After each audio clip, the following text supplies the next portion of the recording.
Yo, perdón, todavía podemos hablar, ¿verdad? Ya no. Ya estamos.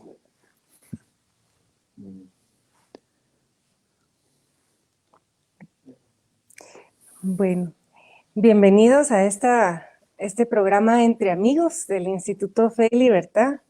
Hoy tenemos el orgullo y la honra de tener a Roberto Gutiérrez aquí con nosotros. Y la idea es hablar del desarrollo con dignidad, 40 años de aprendizaje en Fundap. Me permito compartir con ustedes una cita de Muhammad Yunus, el Premio Nobel de la Paz, que es originario de Bangladesh. Él fue conocido por empezar el Banco Grameen, que se dedica a microcréditos. Y él escribió una vez, esto no es caridad, son negocios, un negocio con sentido social que ayuda a las personas a salir de la pobreza. Y pues la verdad es que la Fundación para el Desarrollo Integral de Programas Socioeconómicos, FUNDAP, nació 2 años antes de que Muhammad Yunus fundara el Banco Grameen en 1983. Y por eso, pues, es un gran honor tener aquí a Roberto. Me consta que Roberto Gutiérrez Martínez es un apasionado de Quetzaltenango y del altiplano y que Fundap, pues, ha cumplido una labor muy importante para sacar a muchas personas de la pobreza en el altiplano. Roberto nació en San Cristóbal, Totonicapán, y vive en Quetzaltenango con su esposa Maggie y con sus hijos, nietos y bisnietos. En el 2018 publicó su libro Quetzaltenango, Historia de una historia. El autor e historiador José Molina Calderón escribió respecto a este libro: no cabe duda que con esta bella, interesante, bien documentada e ilustrada obra se ha llenado un vacío importante para el conocimiento de esta provincia del altiplano occidental de Guatemala, que ha aportado personas, ideas y acciones en la vida política, económica y cultural del país. En años anteriores, Roberto ha publicado otros libros, como por ejemplo Para eliminar la pobreza en Guatemala, Empresarialidad en Guatemala y la microempresa. Y además es columnista regular del periódico, donde seguramente ustedes han visto sus columnas. Roberto Gutiérrez obtuvo un doctorado en Ciencias Políticas y Sociología de la Universidad Pontificia de Salamanca, España, y está trabajando para un doctorado en Historia de la Universidad Francisco Marroquín también, ¿verdad? Tiene una maestría en Reingeniería y Tecnología de Aseguramiento de la Universidad Francisco Marroquín y una maestría en Antropología Social y Etnología de la Universidad de París. Es ingeniero químico egresado de la Universidad de San Carlos. También ha recibido muchísimas distinciones, como por ejemplo el galardón Carlos Páez Ayala al comerciante distinguido del año, el botón de oro de la Casa de la Cultura de Quetzaltenango. Ha sido homenajeado por el Banco Industrial en el programa cívico Ciudadano Distinguido de Quetzaltenango y la medalla conmemorativa Monseñor Luis Manresa Formosa SJ de la Universidad Rafael Landívar. Bueno, entonces bienvenidísimo, muchas gracias por acompañarnos en este programa. Y tal vez la primera pregunta es ¿cómo se embarcaron en la aventura de fundar la Fundación para el Desarrollo Integral de Programas Socioeconómicos? Sí, no, pues antes que responder a esa primera cuestión, agradecer la invitación, Carol, felicitar al Instituto Fe y Libertad por este esfuerzo, ¿verdad?, de dar a conocer iniciativas de desarrollo, tanto económico como social, emprendida por emprendedores, valga la redundancia. Así es que muchas gracias. Como Fundap, me permito comentar lo siguiente. Fue en el año 1981, cabalmente, hace 40 años, como usted mencionaba, que dio inicio la Fundación Fundap y se inició en la Asociación de Gerentes, siendo su presidente Rodolfo Páez Andrade y el secretario de la Junta Directiva Jaime Camgi. Ellos dos constituyeron la personería jurídica y el propósito que tenían en ese momento era crear un instituto de investigaciones económicas y sociales. Sin embargo, ellos concluyeron ese mismo año su periodo en la Junta Directiva Y la siguiente junta directiva decidió que no ameritaba seguir avanzando con esa propuesta por cuanto había surgido otra entidad que iba a hacer lo mismo. Entonces la personería jurídica quedó en suspenso y no se utilizó de momento.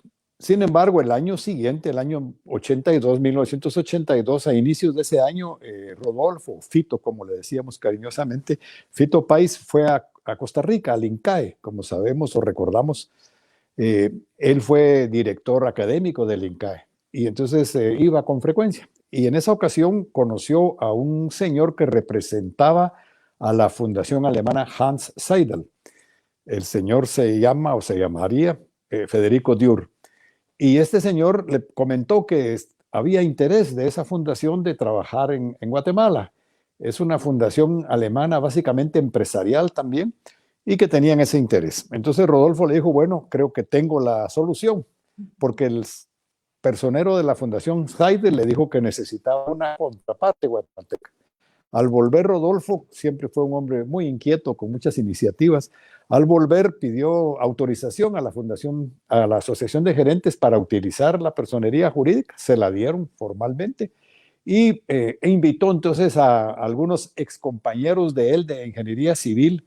Recuerdo, por ejemplo, a Tico Sacrison, a Juan Mini, a Alejandro Botrán, a Alex de Cinegu, a ellos los invitó para hacer una directiva y ver qué hacer. Y ese mismo año llegó Fito a Quetzaltenango y me invitó a que yo participara. Con Fito habíamos hecho algunos proyectos conjuntamente. Y yo le dije que sí, que con gusto lo haría. Me entusiasmó el concepto de poder hacer algo por el occidente, pero cabalmente le dije yo apoyo, pero condicionado a que si hacemos algo sea en el occidente. Me dijo, bueno, presentarlo a la junta directiva, y así fue. A los pocos días de haber sido a mediados del año 82, vine a Guatemala y ante estos mencionados antes hice la propuesta. Y la razón por la cual se aprobó en ese momento que fueran los proyectos a ejecutar en el futuro, específicamente en el occidente, fueron básicamente tres asuntos que siguen siendo vigentes. Uno, que la región del occidente de Guatemala es la más poblada a nivel rural del país. Dos, que es una región de una topografía muy quebrada de vocación forestal, pero que sin embargo las personas viven ahí e intentan vivir de la agricultura y de aspectos agropecuarios. Y eso explica un poco la pobreza y la precariedad con que viven. Y lo tercero es que es una región poco atendida, digamos, tradicionalmente por el Estado, en términos de infraestructura social, infraestructura física. De manera que ellos estuvieron de acuerdo, trabajemos en el occidente. Al poco tiempo empezamos a hacer un programa que duró 3 años. Ese programa consistió en que todos los fines de semana, con un pequeño equipo de profesionales, íbamos a las comunidades a dar capacitación en temas de administración de las empresas. Y entonces nos anunciábamos previamente y llegaban pequeños productores y se les daban clases, digamos, fueron gratuitas, ¿verdad? Era un esfuerzo, digamos, de servicio.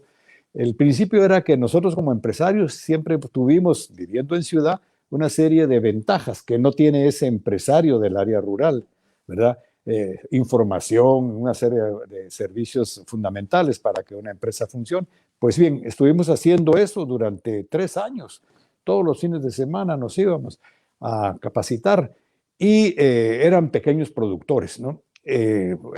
Capacitamos, diría yo, a varios miles, ¿verdad? En más de 100 comunidades. Y para mí, esos 3 años fue una experiencia extraordinaria, ¿no? Porque fue, por una parte, un hallazgo en lo personal de ver todo ese mundo empresarial que existe de pequeña escala, ¿no? Se les dice microempresarios. A mí el término no me gusta. Son empresarios de microempresas, para esclarecerlo mejor. Pero fue un hallazgo encontrar todo ese mundo, ¿verdad? De gente trabajando, sacando adelante sus pequeñas empresas. Y de ahí derivamos nosotros la experiencia de que sí se puede y que hay un potencial muy grande. En el año 85, después de esos 3 años, la AID, que es la agencia para el desarrollo de los Estados Unidos, del pueblo de los Estados Unidos, sacó una convocatoria para algún proyecto de desarrollo económico e hicimos una propuesta. Y la propuesta fue beneficiada, ganamos ese concurso y empezamos a ejecutar un proyecto que nosotros mismos habíamos diseñado, que le llamamos Proyecto Momostenango. Y la idea fue básicamente identificar un pueblo que tuviese un producto que movía mucho de la economía local. Encontramos que Momostenango, por una parte, pues ya tiene un nombre, un prestigio en términos de artesanía de la lana. Y en aquel momento estudiando vimos que la tarea de la lana, había más de 1,200 tejedores, casi todos a nivel de sus hogares, pero que todo el procesamiento de la lana, toda esa artesanía les aportaba más del 30% del Producto Interno Bruto. Entonces dijimos, bueno, apoyando esa actividad seguramente se mejora, se fortalece la economía local. Y así fue. Diseñamos un proyecto muy interesante que tuvo que ver con mejorar pues la productividad de todos los que estaban implicados en esa artesanía. Se mejoraron diseños, ¿verdad? Ellos se hacían unos diseños muy tradicionales, entonces invitamos a diseñadores para que, sin perder el mensaje cultural que ellos siempre han incluido en su artesanía, llevara, digamos, diseños más modernos. Se rescataron colorantes naturales que se habían perdido. Aprendimos que ese artesano normalmente tenía que vender cada semana lo que había producido todos esos días anteriores para recuperar liquidez y poder comprar insumos ese fin de semana para la siguiente semana. De manera que eso lo mantenía siempre al artesano muy constreñido en cuanto a recursos, muy limitado. Entonces diseñamos todo un sistema y ahí empezamos a ver que el financiamiento era fundamental para que tuviera cierta holgura el artesano y poder dedicar más tiempo, digamos, a buscar mercado y no estar contra la pared, como se diría, de tener que vender sus productos cada semana. En fin, fue un aprendizaje muy importante y de ahí derivamos nosotros lo que le llamábamos un modelo de desarrollo, porque no solo trabajamos en Momostenango con los artesanos de la lana, sino con los productores de la lana, que son los propietarios de ovejas, ¿verdad? De rebaños de ovejas, los llamados ovinocultores. Se trabajó un programa también con ellos. En fin, estuvimos con una intervención de otros 5 años ahí en Momostenango, por supuesto yendo con mucha frecuencia y acompañando a los productores. Se dejó una cooperativa organizada y asociaciones de productores de ovejas y, como digo, se formuló lo que para nosotros fue un modelo en cuanto a la replicabilidad de los conceptos básicos. Los conceptos básicos eran dar asistencia tecnológica, dar capacitación administrativa y mejorar la tecnología, apoyar en mercados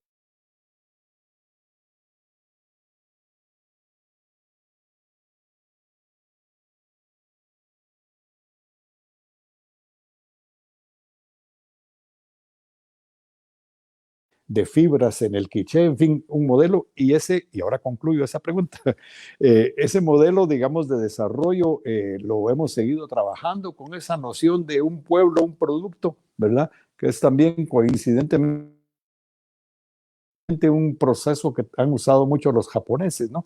Un pueblo, un producto y que funciona muy bien. Tenemos ya toda una metodología, se han formado cooperativas, como decía antes, y todos ellos a su vez crearon una empresa exportadora. Es un proceso que nosotros continuamos trabajando en él. Sí, perdón. No sé por qué se quitó ahorita el internet. Tal vez estaba hablando demasiado, ¿verdad? Se me fue la... No, pero something wrong. ¿Cómo lo ven ahí?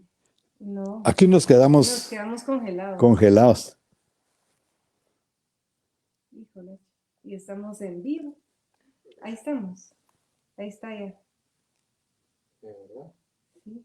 Bueno, estamos un poco congelados. Es que ahora solo está el wifi, ya no está área social.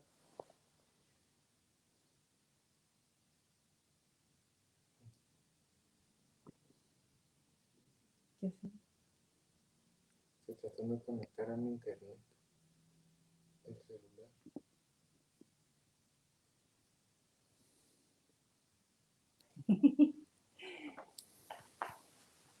Bueno, la tecnología, ¿no? La tecnología. No sé si Si contesté. tenemos, sí, Estoy muy largo. está un poco, pero está bien porque fue la introducción y la historia. La Bueno, primera pregunta era la historia. Pero vamos bien porque yo cabal quería preguntarle sobre los modelos de bueno, lo cambio puedo y- volver a, lo puedo exponer de otra manera, ¿verdad? Ujú. No hay problema. Yo la verdad saqué mis preguntas del Del libro, del sitio. del informe. Ya. Ya estamos otra vez. Sí. Lo que no sabemos dónde nos quedamos, ¿verdad? O Bueno, pasamos. tuvimos un problema tecnológico, creo que nos quedamos sin internet un rato, pero vamos a proseguir la entrevista. Roberto nos estaba aclarando cómo fue el inicio o el arranque de Fundap, que fue muy interesante, la verdad, la experiencia de los primeros días, y ahora están cumpliendo ya 40 años. Felicitaciones por tantos años de trabajo. En el sitio dice que la visión de Fundap es erradicar la pobreza en Guatemala mediante estrategias sustentadas sobre valores de equidad, honestidad, libertad, excelencia, respeto a la dignidad y democracia. Y pues la pregunta era, justo usted mencionaba que tienen un modelo de trabajo, y mi pregunta era tal vez un poco, ¿qué funciona y qué no funciona? Digamos que a lo largo de 40 años de experiencia se han dado cuenta de qué sí funciona y qué no funciona para erradicar la pobreza. Sí, bueno, es difícil concretar qué cosas funcionan y qué no. Lo que yo diría es que nosotros como fundación, lo que hacemos cuando estamos en algún proyecto, que hay varios programas y proyectos, primero los validamos, y esa validación tiene que ver con ver si es técnicamente viable, si lo que se va a generar como servicio o producto tiene mercado, si es financiable por el demandante. Y una vez visto eso, vemos con los productores si para ellos eso es factible realizar. Entonces es una validación que se hace previo a implementar un proyecto. Eso de alguna manera ya garantiza posibilidades altas de que va a ser eficaz.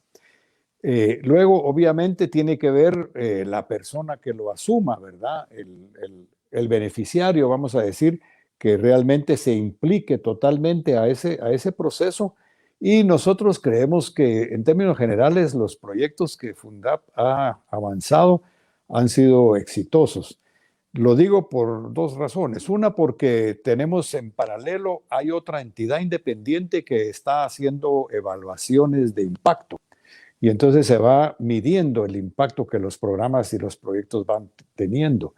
Eso es muy importante, ¿no? Porque a lo mejor lo que se está haciendo únicamente es cargándole más trabajo al productor sin mayores beneficios. Entonces se va midiendo ese impacto. Y lo segundo es que nosotros confiamos mucho en la persona, estamos convencidos después de tantos años de que el guatemalteco es muy trabajador y es muy emprendedor. Y basado en ello es que nosotros tenemos ese lema que usted mencionó al inicio, ¿verdad? Que es desarrollo con dignidad, dignidad de la persona. Y en ese sentido de relaciones mutuas de confianza es que se ha logrado avanzar con los proyectos. Y hago aquí un paréntesis, mezclo proyectos y programas, y quisiera aclarar que nosotros llamamos programas aquellos que tenemos de carácter permanente, que tienen una, digamos, una consistencia en el tiempo y que tienen financiación para llevarlos adelante, etcétera. Y esos programas se subdividen en proyectos. Los proyectos pueden ser más temporales, ¿verdad? A lo mejor después podemos aclarar un poco más el concepto, pero quería dejar esas dos nociones diferenciadas. Ok. Su sitio también explica que tienen actividades como en diferentes índoles. No sé si tal vez esto va dirigido a lo de los programas de índole educativo, de salud, microcrédito, artesanía, agropecuario y forestal ambiental. Esas son las líneas de programáticas, digamos. Esos son los programas que tenemos. Esos son los programas, ok. Que de los que mencionó son, bueno, básicamente 4 que son productivos, ¿verdad? Que es apoyar a los productores de pequeña escala, y 2 son, llamamos nosotros, más sociales o humanos, ¿verdad? El de educación y de salud, ¿verdad? Y tal vez aprovecho también, Carol, si me permite, a comentar que parte de la lógica por la cual nosotros vemos que los programas y los proyectos sí impactan beneficiosamente a las personas es, además de ese impacto que mencioné de la medición, es la integralidad, llamamos nosotros, ¿verdad? De manera que alguien que usa uno de los servicios de la fundación tiene acceso al resto de posibilidades, ¿verdad? Entonces, a lo mejor es, vamos a decir, alguien que trabaja en manejo forestal, que es uno de los programas, en producción de viveros o en manejo propiamente o en reforestación, pero la familia de él, a lo mejor pueden los hijos ir a capacitarse en las escuelas de Fundap, escuelas técnicas, o a lo mejor la familia puede hacer uso de los servicios de salud, o alguno de los hijos puede usar, a capacitarse en otros de los programas de la fundación. Y nosotros medimos esa integralidad, ¿verdad? Y esa es otra razón, digamos, que hace que las familias puedan encontrar en la fundación un asidero para su desarrollo, ¿no? Justo eso creo yo que es muy importante, esa integralidad, no solo en cuanto a que las familias tienen acceso a los diferentes programas, sino también el seguimiento o acompañamiento que ustedes le dan a los beneficiarios, porque pues estuvo muy de moda, y usted ya mencionaba que no le gustaba tanto la palabra microcrédito.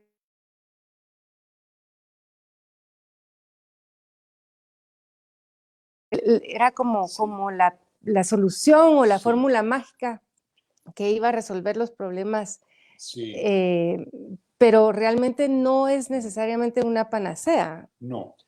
Tal vez solo una aclaración, no es que no me guste la denominación, la que no me parece es cuando se dice microempresario. Ahora, microcréditos sí son, y microempresa también es, pero lo que no es microempresario, ¿no?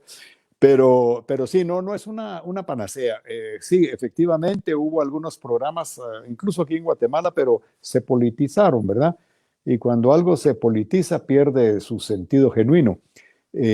Nosotros, en el tema de los microcréditos que concedemos a estos empresarios, somos muy cuidadosos, ¿verdad? Muy cuidadosos en términos de medir que realmente la persona que está solicitando un microcrédito sí lo va a invertir en su proceso productivo, que es la cantidad exacta que necesita, no más. Siempre uno intenta pedir más por aquello de que pueda usarlo para otros gustos, pero ya a lo mejor la capacidad de pago no es la adecuada. Y entonces una adecuada, digamos, un adecuado estudio de la solicitud de crédito garantiza el pago, ¿verdad? Es como lo hace cualquier banco. Y debo decir que, digamos, la morosidad que hay en estos microcréditos es normalmente más baja que en la banca comercial, ¿verdad? Obviamente este año de la pandemia las cosas han cambiado, ¿verdad? Que ha sido un año muy difícil y muchos empresarios que tienen microcréditos no han podido responder debidamente. Pero los últimos 30 años, me atrevería a decir, esas morosidades han sido muy manejables, muy bajas. Entonces sí, la gente responde muy bien, pero siempre que se tenga esos cuidados de no politizarlo y de hacer un análisis correcto del crédito que se va a conceder y un acompañamiento también al usuario, ¿verdad? Eso, exactamente, con los servicios que llamamos de desarrollo empresarial, ¿verdad? Se les da acompañamiento en asistencia tecnológica, en mercadeo, en capacitaciones administrativas, ¿verdad? Todo ello es un complejo, ¿no? Muy impresionante nuestra visita al campus de Fundap. La verdad es impresionante las instalaciones que tienen precisamente para hacer estas capacitaciones. Sí. Tenemos 4 de esas, ¿verdad? 4 centros de capacitación en diferentes lugares del occidente, sí. ¿Y cuál es su programa favorito? Sí, vi la pregunta. Realmente es difícil decirlo, ¿verdad? Por esa integralidad, etcétera. Pero si tuviera yo que responder así del corazón, el programa que a mí más me entusiasma es uno que llamamos Becas para la Niña. Es un programa muy interesante porque son niñas del área rural que han abandonado la escolaridad por razones de pobreza o porque los padres de familia consideran que no es importante que sigan yendo a la escuela. Entonces se le da un estipendio a la familia condicionado a que esa niña tiene que seguir en la escuela, se le da todo el apoyo, tenemos un equipo de personas que están supervisando y tenemos 3.200 niñas ahorita en ese programa. Hay algunas que ya son profesionales universitarias y convencidos nosotros que todo lo que se invierta, vamos a decir, ¿verdad? Que tal vez no sea el término más adecuado, pero todo lo que se haga en favor de educar a las niñas tiene un impacto extraordinario, ¿verdad?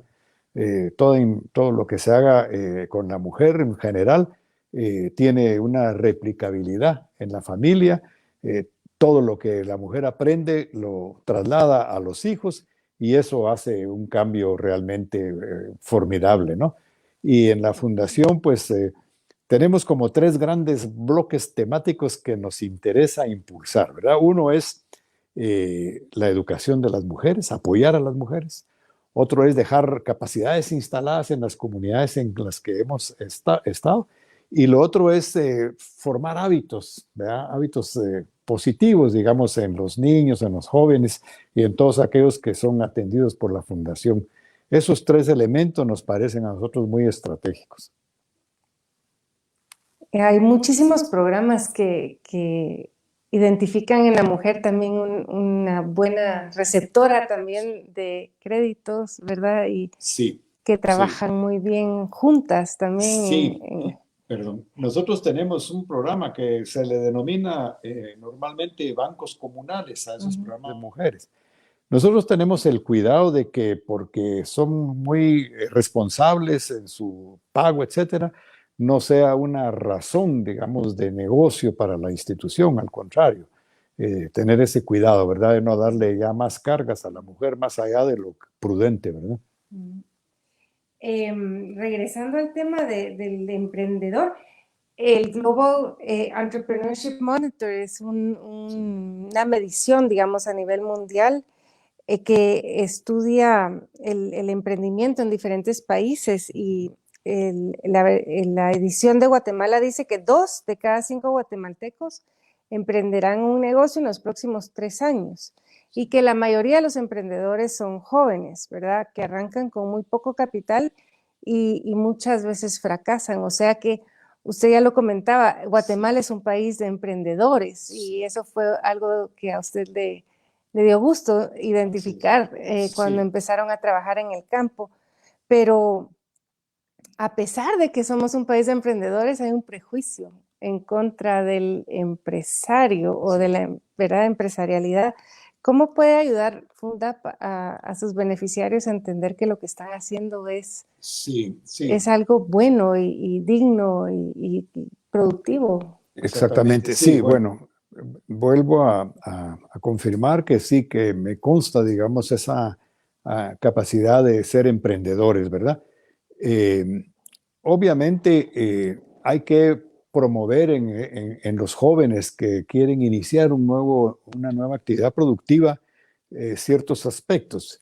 Por un lado, lo normal es que a lo mejor este joven ya aprendió un oficio y él quiere que con ese producto o ese servicio que él puede prestar, tener ingresos económicos. Y no necesariamente tiene que ser así, tiene que responder a una necesidad de demanda de su comunidad o del país. Entonces, lo primero que nosotros hacemos con los jóvenes emprendedores o que están emprendiendo, pues es primero que ellos tengan clara la idea del negocio que quieren. Luego, constatar si realmente esa actividad tiene una demanda, hay un mercado para ello.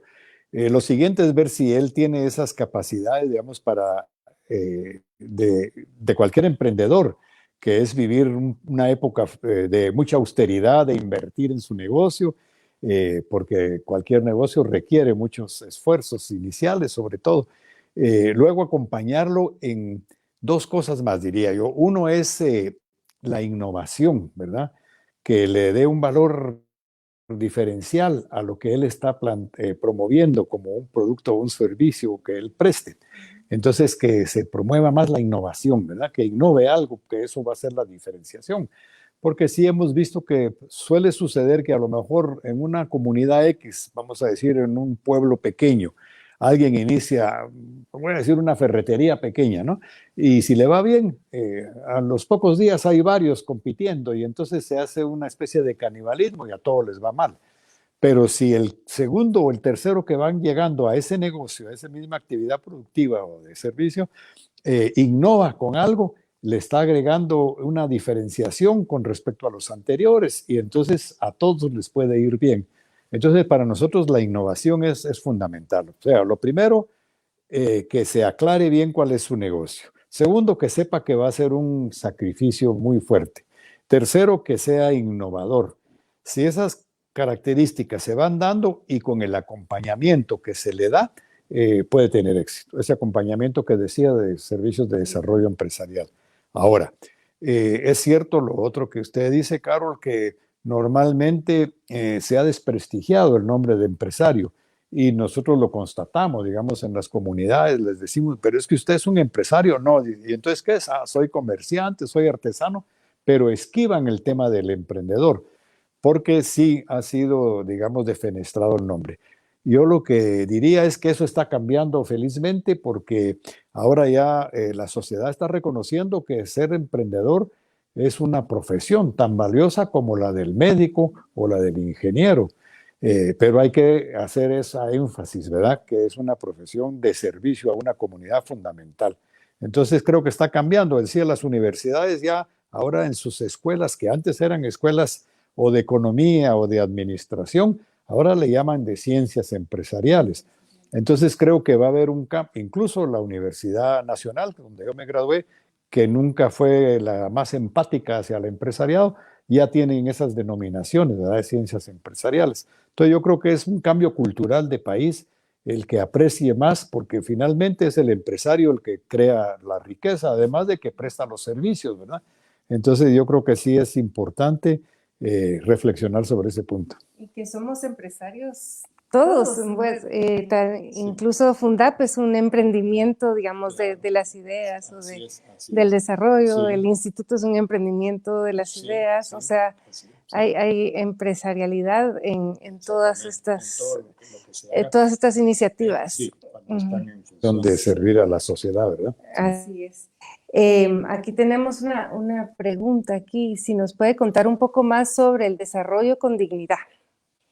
Sí, esta es un lema que sí nos sirve como una guía para todo nuestro accionar, a todos los colaboradores de la fundación, ¿verdad? Que ya son varios cientos de colaboradores, gracias a Dios. Y entonces es el lema. ¿Por qué? Parte de desarrollo es una noción holística, ¿verdad? Tiene que ver con todo lo humano, ¿verdad? Porque hay desarrollo social, desarrollo económico, etcétera, etcétera. Y cuando uno quiere explicar qué es el desarrollo, yo he buscado definiciones de economistas, etcétera, antropólogos, sociólogos, y la que a mí me ha parecido más atinada es una definición que está en una encíclica, El progreso de los pueblos, del año 68. Creo que era el Papa Paulo VI, si no me equivoco. Y él dice ahí, en esa encíclica, que el desarrollo es el paso de cada uno y de todos de unas condiciones a otras. Al decir el paso, está diciendo que cada persona tiene que hacer un caminamiento, ¿no? Un esfuerzo propio. Y de todos es porque es solidario, ¿verdad? Debe haber una solidaridad. Y de unas condiciones a otras, ¿verdad? Entonces no está diciendo que desarrollo es alcanzar pues, un nivel de vida con un PIB per cápita tal volumen, sino que está diciendo lo que la cultura local aspira a llegar, ¿verdad? Y el desarrollo es como la utopía, ¿verdad? Un no lugar. Entonces el caminar es lo que tiene sentido, ¿no? Y ese es el desarrollo, ¿verdad? Y la dignidad, obviamente, porque todo el centro del esfuerzo es la persona humana, ¿verdad? Y la persona tiene una dignidad. Y la economía tiene como sentido apoyar a la persona, si no, no tendría otro sentido, ¿verdad? Entonces, por eso usamos ese lema y nos sirve de guía. Qué bien. El éxito y fracaso de iniciativas como Fundap también depende del marco. Yo creo que en Guatemala la fragilidad de los derechos de propiedad, la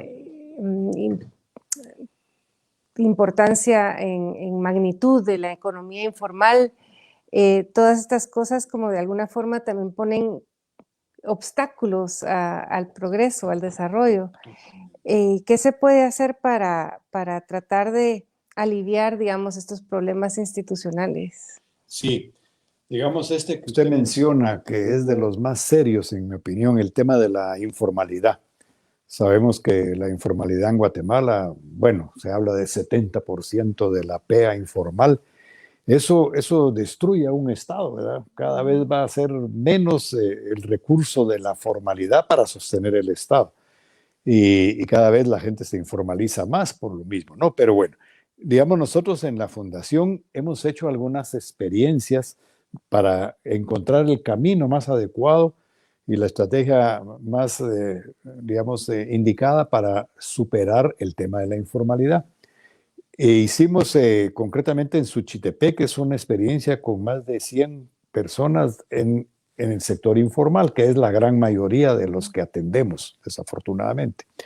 Y entonces cuestionamos cuál podría ser el interés por formalizarse de esas personas, de esas familias. Y encontramos solo dos razones.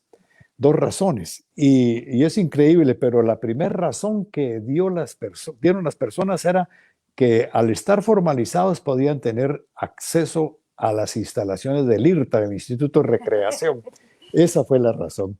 Y hace sentido, ¿verdad? Sí. Y la segunda, más valiosa, por supuesto, que podían tener también acceso al Instituto del Seguro Social.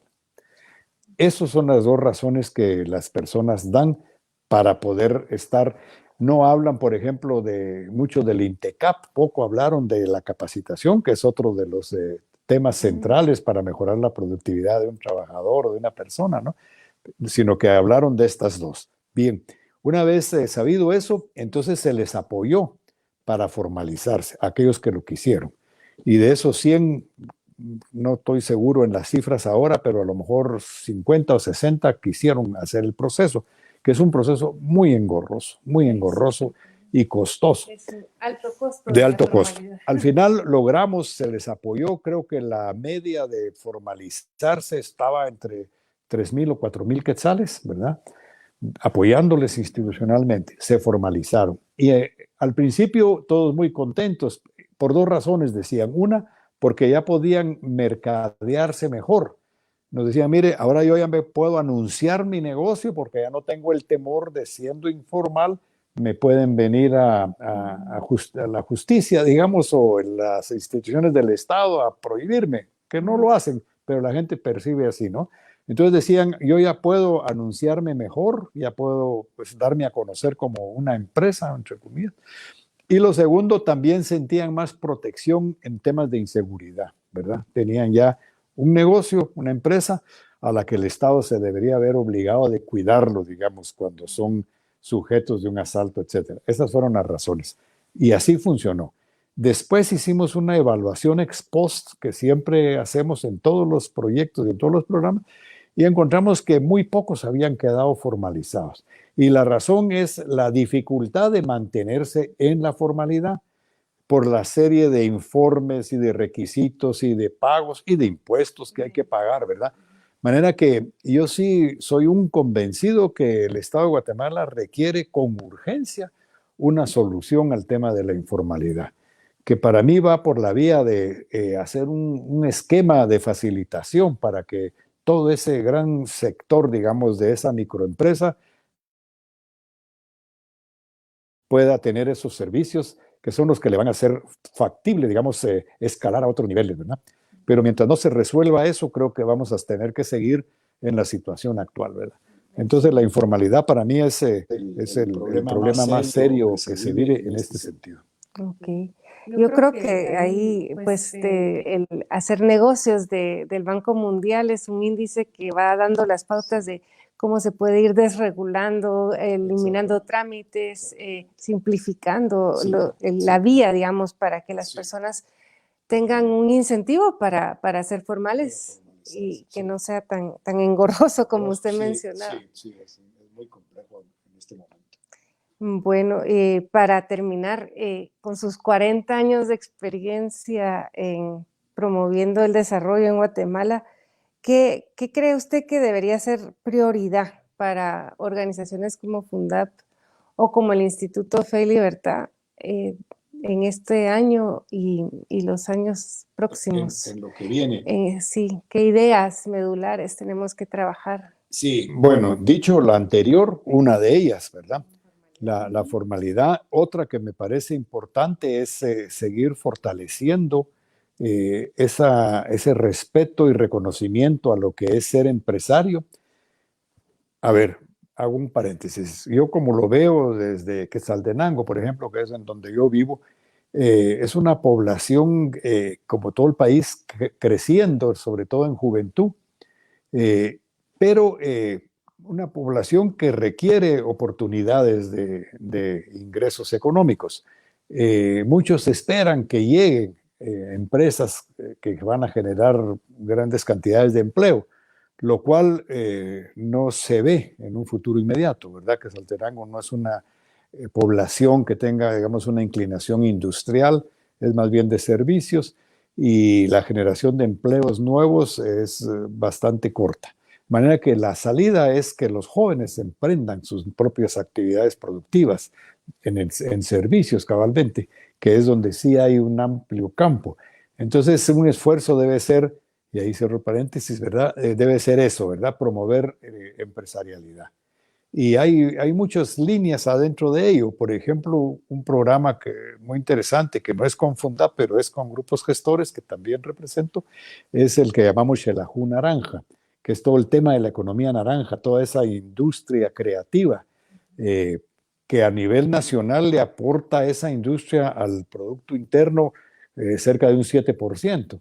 Y en Quetzaltenango hemos hecho algunas mediciones de carácter artesanal que nos dan el indicativo de que a lo mejor es el doble, ¿verdad? Quetzaltenango siempre ha sido una ciudad estudiantil, digamos, y hay mucha creatividad en términos de música, de teatro, de pintura, etcétera. Y entonces empezó con un programa muy interesante, Xelajú Naranja, que es la economía naranja, como decía antes, de industria creativa. Y hemos atendido tal vez unos 150 jóvenes que están emprendiendo cada uno una actividad productiva, una pequeña empresa desde esa visión de la economía naranja. Recapitulo, entonces es ese tema, promover más empresarialidad, promover una cultura nacional de respeto y apoyo a ese sector empresarial, trabajar por la formalización de las empresas, buscando mecanismos, ¿verdad?, que las faciliten, y obviamente los otros temas digamos, comunes, de discusión común en el país, ¿verdad?, como es la reducción de la corrupción, la seguridad, todo lo demás que requiere una empresa para salir adelante.